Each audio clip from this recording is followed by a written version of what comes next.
le gouvernement israélien condamne à une mort certaine des milliers de Palestiniens.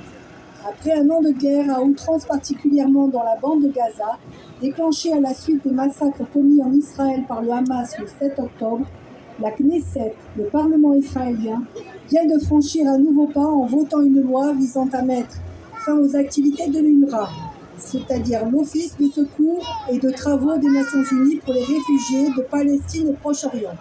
À savoir que les réfugiés de Palestine au Proche-Orient, c'est-à-dire que c'est toute personne et ses descendants qui vivaient en Palestine et qui ont perdu leur foyer et leurs moyens de subsistance à la suite du conflit israélo-arabe de 1948.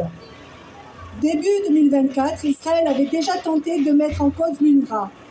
Cet office, créé en 1949, est structuré pour le Proche-Orient, dans la bande de Gaza, mais aussi en Cisjordanie, Jérusalem-Est est inclus, en Jordanie, en Syrie ou au Liban. L'UNRWA fournit aux 4,7 millions de Palestiniens recensés une aide humanitaire directe, mais aussi des travaux dans les domaines de l'éducation, la santé, les secours, l'infrastructure et l'amélioration des camps, les services d'assistance à la communauté, la microfinance et l'intervention d'urgence, notamment en période de conflit armé. Au cours des 12 derniers mois, l'armée israélienne a mené des attaques meurtrières contre les installations de l'UNRWA à Gaza. Au moins 220 membres de l'agence onusienne ont été tués à la date du 13 septembre 2024 et plus de 140 de ces centres, dont de nombreuses écoles, ont été bombardées. Il s'agit du plus grand nombre de morts jamais subis par du personnel de l'ONU au cours d'une guerre.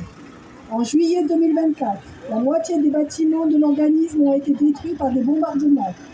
Le 24 mars 2024, les autorités israéliennes avaient indiqué qu'elles n'autoriseraient plus le passage des convois humanitaires de l'UNRWA vers le nord de Gaza, qui abrite encore environ 300 000 personnes, livrant la quasi-totalité des 2,4 millions d'habitants de la bande de Gaza à une possible famine selon l'ONU.